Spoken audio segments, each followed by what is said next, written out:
कहीं पर सुरक्षा चुस्त दिखी, कहीं पर महिलाओं के लिए गंदी सोच दिखी, कहीं पुलिस पूरी तरह से मुस्तैद दिखी तो कहीं पूरी तरह से नदारत दिखी। हमारी ये रिपोर्ट जो बीते 1 घंटे से लगातार आप देख रहे हैं और इसी वजह से आपसे निवेदन है कि दिल्ली को कैसे सुरक्षित बनाया जाए, क्योंकि देश की ये राजधानी है और यहां से एक बड़ा मैसेज देश में जाना ही चाहिए।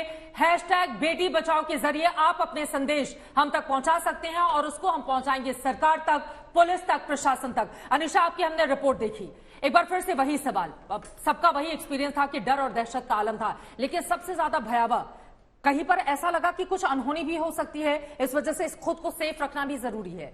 देखिए, मेरा जो एक्सपीरियंस कल रात का रहा है ना, सेंट्रल दिल्ली से पहले मैं दिल्ली यूनिवर्सिटी गई, उसके बाद मैं निरंकारी कॉलोनी होते हुए बुराड़ी बाईपास होते हुए मैं उसके बाद गई सोनिया विहार पुश्ता इलाका और फिर भजनपुरा की तरफ होकर वापस आई। अब अगर आप जैसे ही आप सेंट्रल कनॉट प्लेस पे तो बहुत अच्छा था, कनॉट प्लेस पे बहुत अच्छे इंतजाम, सब मुस्तैदी से हैं, उनके पास लाठी भी है, 6-7 पुलिस वाले हैं। बाहर निकलिए, सिविल लाइंस विधानसभा पे एक पुलिस वैन, मुझे डीआरडीओ से मजनू का टीला क्या और सिविल लाइंस क्या, एक पुलिस वाला मुझे कहीं नहीं नजर आया। और जिसको कहते हैं कि तो सिक्योरिटी जोन है।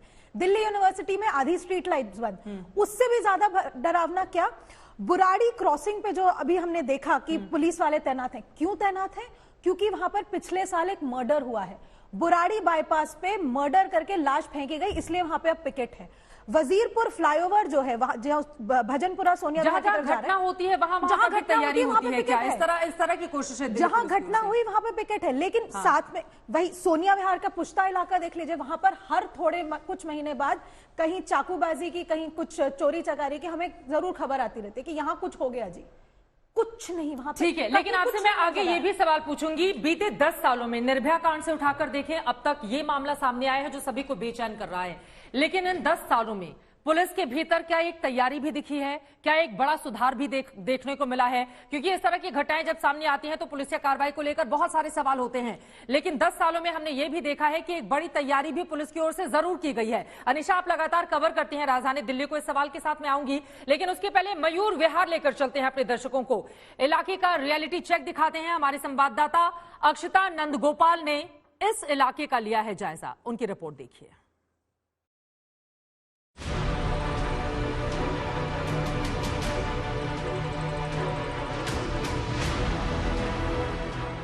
यहाँ पे दिल्ली के एक एंट्री पॉइंट में हूँ। ये है मयूर विहार जो दिल्ली और नोएडा को कनेक्ट करते हैं, इसलिए यहाँ पे ज्यादातर सिक्योरिटी भी है।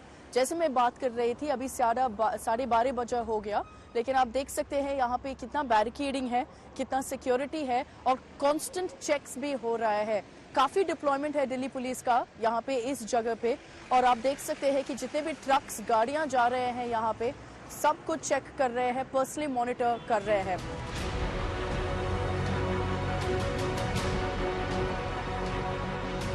मैं अभी गाजीपुर रोड में हूँ और इस पूरे स्ट्रेच में एक पुलिस वैन भी नहीं है। मैं अभी 20 मिनट के लिए यहीं पे खड़ी थी, यहीं पे वेट कर रही थी कि शायद एक पीसीआर वैन, एक पेट्रोल व्हीकल इस साइड से चली जाएगी, लेकिन कुछ नहीं आया अब तक।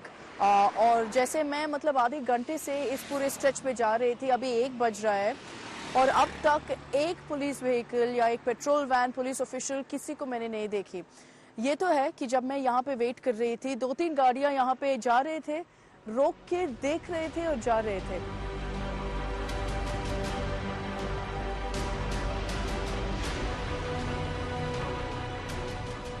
मैं अभी मयूर विहार फेस 1 में हूँ। जैसे आप देख सकते हो, मैं रोड पे खड़ी हूँ, लेकिन पूरे दोनों साइड पे रेजिडेंशियल सोसाइटीज है, अपार्टमेंट्स है। तो मैं यहाँ पे 10 मिनट के लिए, 10 मिनट आसपास वेट कर रही थी और उतने समय में एक दिल्ली पुलिस पीसीआर वैन आ गया। तो इस जगह में और इस पूरे लोकेलिटी में जो मयूर विहार के पॉकेट्स है, जहाँ पे ये सोसाइटीज और अपार्टमेंट्स है, काफ़ी मॉनिटरिंग, काफ़ी पेट्रोलिंग भी होता है दिल्ली पुलिस से, और हर आधे घंटे एक दिल्ली पुलिस के वैन आ जाता है यहाँ पे पेट्रोल करने के लिए। अभी आधे घंटे से मैं यहीं पे खड़ी हूँ, ये अक्षरधाम के पास है, और ये जो पूरे एक्सप्रेसवे है काफ़ी बिजी है। अभी 2 बज रहे हैं, फिर भी काफ़ी ट्रैफिक है। और ये जो आधे घंटे के लिए जब मैं यहीं पे थी, मैं एक तो चीज़ नोटिस किया। पहले तो सीसीटीवी कैमरास यहाँ पे है लगवा के, एक तो जहाँ मैं हूँ एक बस स्टैंड पे फोकस कर रहे हैं, दूसरे ट्रैफिक पे। दूसरी चीज, ज्यादातर लोग, जैसे 2-3 जगह में खड़ी थी, वैसे भी यहाँ पे भी ज्यादातर लोग स्टॉप करके पूछ रहे थे कि क्या हुआ। कुछ लोगों को मतलब जेन्युइनली मदद करना था, कुछ लोगों के और इंटेंशंस थे। और उसके बीच जब मैं रेडी हो रही थी ये पीटीसी रिकॉर्ड करने के लिए, उसी समय एक पीसीआर वैन आ गए। तो काफी पेट्रोलिंग हो रहा है, दिल्ली पुलिस हमको बोल दिया, क्योंकि मैं पूछ रही थी कि कब आते हो, कितने सब बार आप जाते हो, तो बोल रहे थे कि पूरे रात हमारी ड्यूटी यही है, पेट्रोल करने के लिए इस पूरे हाईवे और एक्सप्रेस वे में।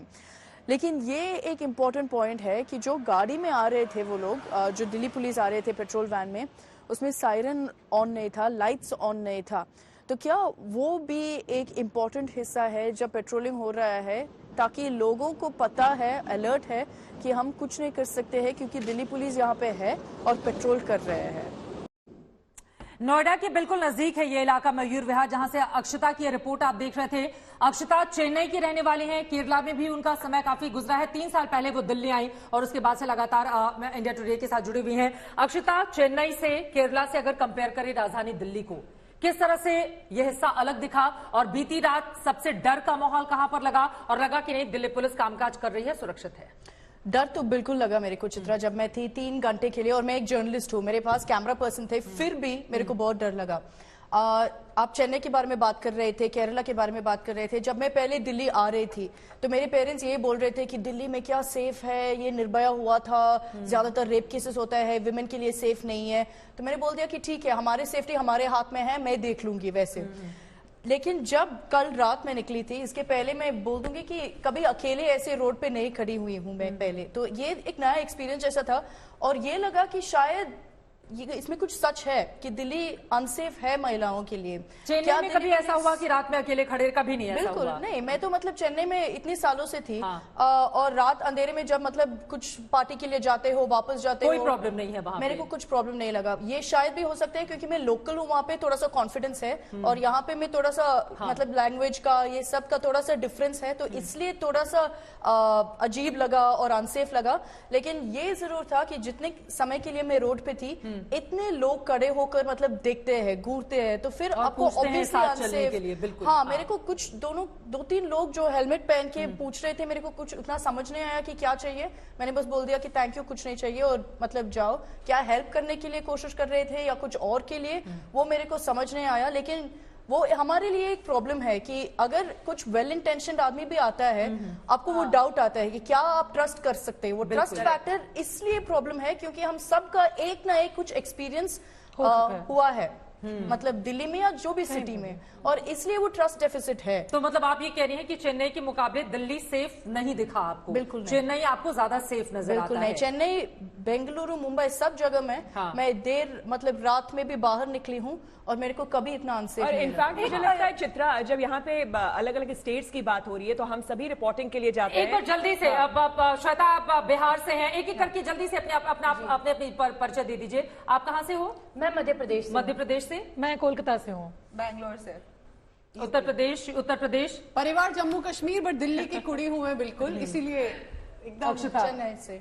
मैं दिल्ली की हूँ, और एक्चुअली मैं कुछ टिप्पणी भी करना चाहूंगी। मैं लौट की उत्तर प्रदेश। देखिए यहाँ पर एक अलग अलग स्टेट से यहाँ पर हमारी तमाम संवाददाता जो अपने अनुभव शेयर कर रही हैं अपने राज्य से, जब वो राजधानी दिल्ली को देखती हैं तो उनको लगता है, कई लोगों को ऐसा लगा कि दिल्ली में सुरक्षा और कड़ी और बड़ी होनी चाहिए।